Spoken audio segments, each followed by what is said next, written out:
Hello friends. सो आज हम discuss करने वाले हैं कि डबल एओ पेपर के लिए मैंने क्या स्ट्रेटजी फॉलो की थी। डबल एओ का पेपर जो एसएससी सीजीएल में अलग से पेपर होता है फाइनेंस एंड इकोनॉमिक्स का, और इससे आपको लेवल 8 की पोस्ट जो हाईएस्ट ग्रेड पे पोस्ट होती है सीजीएल की वो मिलती है। तो उसके बारे में थोड़ा देखते हैं क्या सोर्सेज थे, क्या स्ट्रेटजी अपनाई और क्यों डबल एओ के लिए मैंने प्रिपेयर किया, उस बारे में आज डिस्कस करेंगे। मेरे बारे में आपने पिछले वीडियोस में देखा होगा कि मेरा नाम प्रज्वल उपाध्याय है एंड मेरी सो एंड सो रैंक है, मैंने सो एंड सो एग्ज़ाम्स निकाले हैं। तो ये आप प्रीवियस वीडियो से भी देख सकते हैं।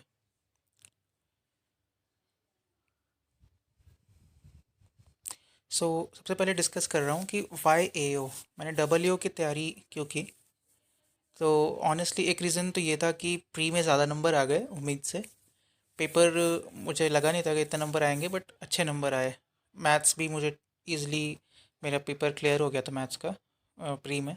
170 मार्क्स मेरे थे प्री के अंदर, और डब्ल्यू की कट ऑफ क्लियर हो गई थी। मतलब मुझे फीलिंग था कि हाँ डब्ल्यू की कट ऑफ शायद क्लियर हो जाएगी, बिकॉज पोस्ट भी इस बार काफ़ी सारी आई थी। तो उस टाइम पे मैंने मतलब सोचना, उससे पहले नहीं सोचा था कि डब्ल्यू का प्रिपेयर करूँगा या क्या करूँगा। उस टाइम तक सिर्फ नॉर्मल पोस्ट ही ध्यान में थी। एएसओ इन रेलवेज़ मेरे ध्यान में जाता थी, एएसओ इन सीएसएस रेलवेज़ ये सब। बट बाद में जब मैंने इसके बारे में जाना कि डब्ल्यू क्या होता है, और दो डब्ल्यू होते हैं इस बार, ऑडिट एंड अकाउंट्स, तो उसके बाद थोड़ा एक मेरा पर्सपेक्टिव बना। पता चला कि एक गज़टेड पोस्ट है, इसमें हाईएस्ट ग्रेड पे मिलेगा। और पढ़ना फाइनेंस एंड इकोनॉमिक्स है जो कि बहुत डिफ़िकल्ट, ऐसे दुरूह टाइप के टॉपिक्स हैं नहीं, आप मैनेजेबल हैं, मतलब आप पढ़ सकते हो, निकाल सकते हो। और इसमें पोस्टिंग जो है मोस्टली स्टेट कैपिटल्स में मिलती है, एक दो केसेस को छोड़ के। से गुजरात में राजकोट मिल जाता है, यूपी में इलाहाबाद मिल जाता है, प्रयागराज, और एमपी में ग्वालियर मिलता है। इसके अलावा ज़्यादातर जो है पोस्टिंग इसमें डब्ल्यू की ऑडिट में तो ज़्यादातर स्टेट गवर्नमेंट में ही है, सॉरी स्टेट कैपिटल में ही है। अकाउंट्स में कहीं कहीं पे स्टेट कैपिटल्स नहीं भी है। तो मैंने अकाउंट्स इसलिए लिया बिकॉज डेस्क जॉब है, मेनली मैं ऑडिट में उतना ज़्यादा इंटरेस्टेड नहीं था, दैट्स वाई। और एक और रीज़न ये था कि मेरा एक कॉलेज में मैंने बीबीए किया था, उसके पहले भी मैं डीयू में था, तो वहाँ भी मेरा इकोनॉमिक्स का 2 साल का एक्सपीरियंस रहा। तो एक अच्छा बैकग्राउंड मेरा बन गया था, तो मेरे को डिफ़िकल्टी नहीं हुई पेपर के पैटर्न को समझने में, उसके क्वेश्चंस को समझने में। तो उससे थोड़ा हेल्प हुआ। लेकिन रियल रीज़न जो डबल एओ को ऑप्ट करने के लिए एक अच्छा रीज़न है कि एओ डबल एओ जो है वो एक, it's a great safety valve. इसका क्या मतलब है कि आप जब नॉर्मल पेपर देते हो ना, हो सकता है कि आपका बहुत अच्छा परफॉर्मेंस ना हो, आपके मार्क्स एवरेज रह जाएं, हो सकता है आप लेवल 4 या लेवल 5 तक की जॉब तक ही पहुंच पाओ, आपको लेवल 7 ना मिले, क्योंकि कट ऑफ्स आप देख ही रहे हो डे बाय डे काफ़ी हाई जा रहे हैं। और ऐसे में डबल एओ का जो पेपर है ना, वो एक बढ़िया सेफ्टी वॉल्व है। आप एक डबल एओ का पेपर देते हो, अगर आप उसमें अच्छा स्कोर कर लेते हो, सपोज 130 140, इस बार तो ज़्यादा वैकेंसी थी, 120 में भी चल जाता काम, तो आप सीधे लेवल 5 जो आपको नहीं मिल रहा था, उससे आप डायरेक्ट लेवल 8 पे आ जाओगे। मुझे भी ऐसा लगता है कि जैसा मेरा 390 वाला का जो स्कोर रहा है, उस हिसाब से मैं जाता डबल का पेपर नहीं देता, तो मुश्किल से मुझे कोई लेवल 6 या लेवल 7 की जॉब मिलती, लेवल 5 पे ही संतोष करना पड़ता। बट क्योंकि मैं डबल के पेपर में अपियर हुआ और मेरे अच्छे मार्क्स आ गए, 138 मार्क्स थे मेरे 200 में से, और वो बढ़े भी होंगे बिकॉज एक दो क्वेश्चंस मैंने उसमें रिप्रेजेंटेशन लगाई थी, रॉन्ग क्वेश्चन थे। तो अ, मुझे लगता है कि इस वजह से मेरे को डबल मिल गया, जो कि डायरेक्टली बड़ा जंप है ग्रेड पे में, लेवल 5 से लेवल 8 पे जाने में। सोर्सेज मैंने क्या सोर्स फॉलो किया था, और ये सारे सोर्सेज अच्छे हैं, आप उसको फॉलो कर सकते हो। प्राइमरी सोर्स जो मेरा था वो था फुल स्कोर का पेड कोर्स।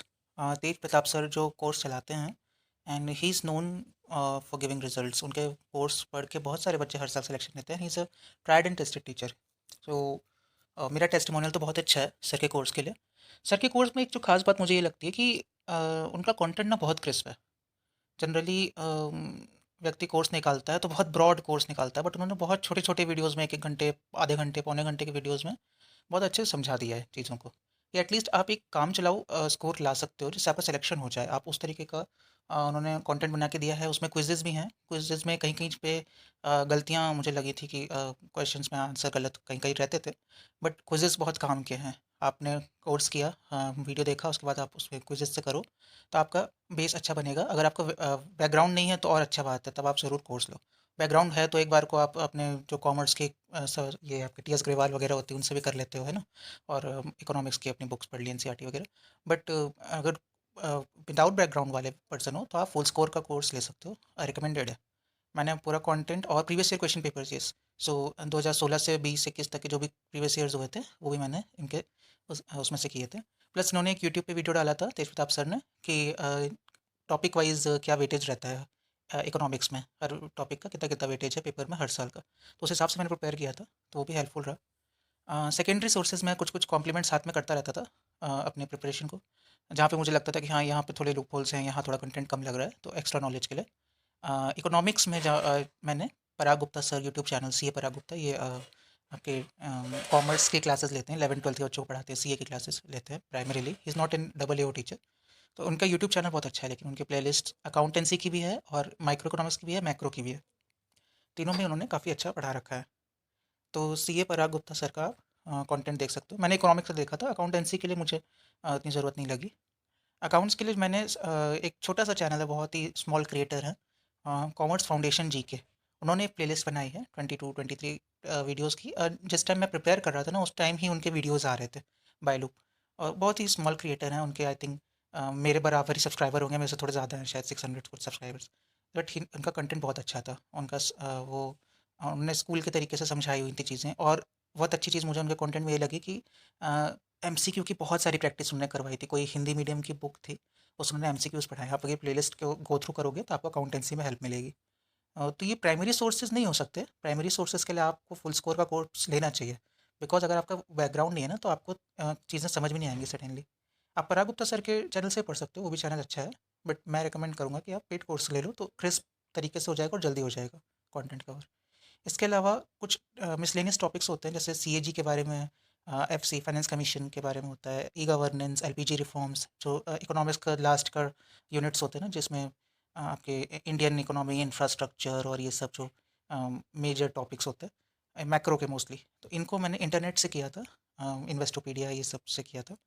और एनसीईआरटी जो 11वीं क्लास की एनसीईआरटी है ना, वो भी बहुत हेल्पफुल रहती है, जो इसमें आती है इकोनॉमिक्स में। इंडियन इकोनॉमिक्स का हिस्ट्री के बारे में पूरा बताया रहता है, एलपीजी रिफॉर्म्स बहुत अच्छे से बताया है। तो एनसीईआरटी आप फॉलो कर सकते हो इन सब टॉपिक्स के लिए सेपरेटली। तो बस इतने ही सोर्सेज थे मेरे डब्ल्यू के एग्ज़ाम के लिए, और ये मोर देन इनफ है। और ये बहुत अच्छी पोस्ट है उनके लिए जिनके मार्क्स जो है 390 में इम्प्रूव नहीं होते हैं।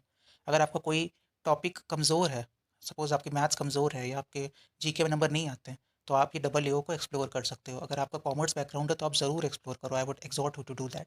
और अगर नहीं भी है तो बहुत मैनेजेबल है, बहुत ईजी पेपर होता है इसका, कोई बहुत डिफ़िकल्ट पेपर नहीं होता।